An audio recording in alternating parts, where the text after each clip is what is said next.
It's nice to speak with you again, Maryanne. It's Today, nice to talk with you too. It's been about at least a year or so. yes, I enjoyed our last interview, and I'm looking forward to this topic today, mobility in manufacturing.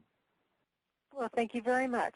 I'm looking forward to sharing it with the readers or listeners. Can you provide a brief background of yourself again? Of course. So my name is Maryanne Steidinger. I work in product marketing for Schneider Electric Software. My background is in manufacturing automation. I've been in this industry now for close to 30 years, working on both from a product marketing side as well as from a business development and sales side.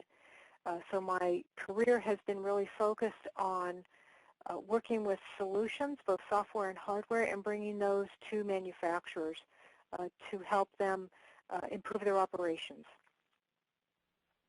Thank you. Can you talk about what is mobility in manufacturing? Yes, be happy to. So over the past couple of years, there's really been a drive for mobility, and we've seen it all with the proliferation of smartphones being used on a personal basis, tablets and smartphones having more and more applications that have applicability in both their personal life as well as professional life. So for example, in industrial automation is all about providing visibility and control to manufacturing or industrial operations. So it could be things like reporting and analysis or providing a snapshot of an event or of an alarm.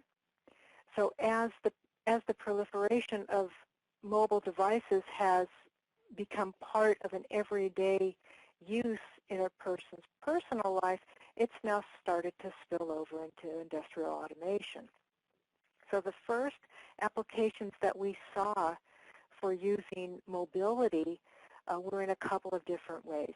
The first one was in operator training, so simulation and operator training. And I'll give you an example. We have a product that's called SimSci.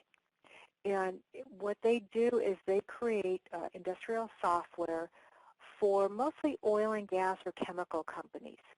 And they provide a simulation product that allows a company to go and do a couple of things. One, a safe shutdown. So they can simulate a shutdown of a plant prior to actually implementing it with the hardware. So this allows a company to look at what some of the interlocks would have to be, what some of the safety procedures that have to be enabled. And so it's a training program. So what we've done is we've mobile enabled it. We've provided a 3D way of showing the plant, showing how an operator would interact with the plant, and having them simulate, for example, closing or opening a valve, shutting a particular area of the plant down.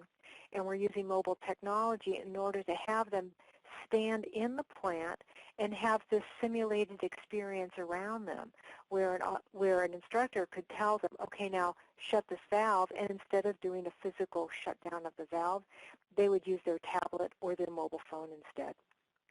So that's been around for about 3 or 4 years, and that's really taking gaming technology and bringing that mobile factor to that simulation. The second way that mobility has started to become really useful for manufacturing has been with task management. And this has been primarily in the oil and gas industry. So for example, a worker has to go out and look at the condition of a motor or of a state of a line or of, for example, a chiller or an air conditioner. And those devices may not be connected via Wi-Fi or via some hard wiring to the plant network. So the worker basically used to take a clipboard with a checklist and go out there and validate that they did it.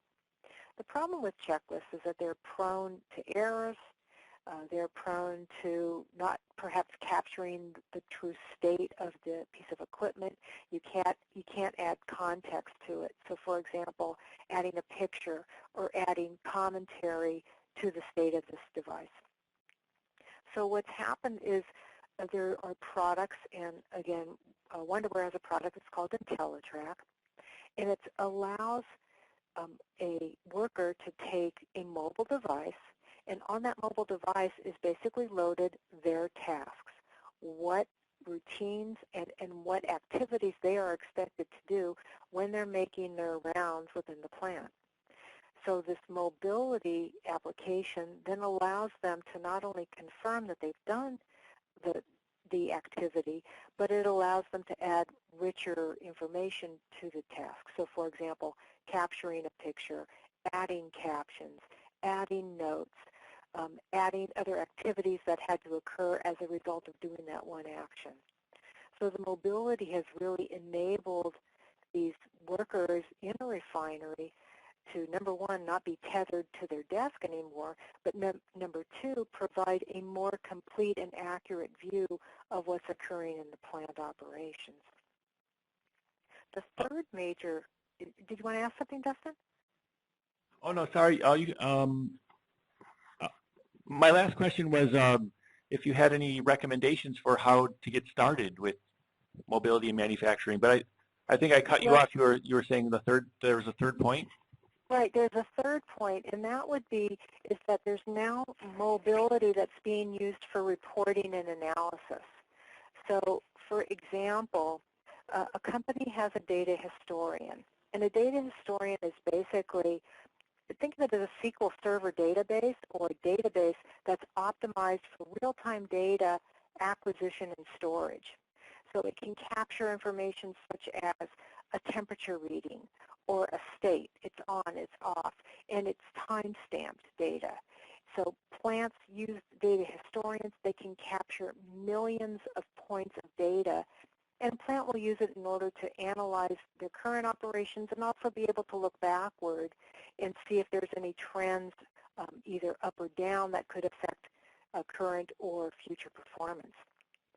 So traditionally, in the past, the reporting packages for historians were on a PC, and the PC was in a control room, and basically the worker was bound to that control room.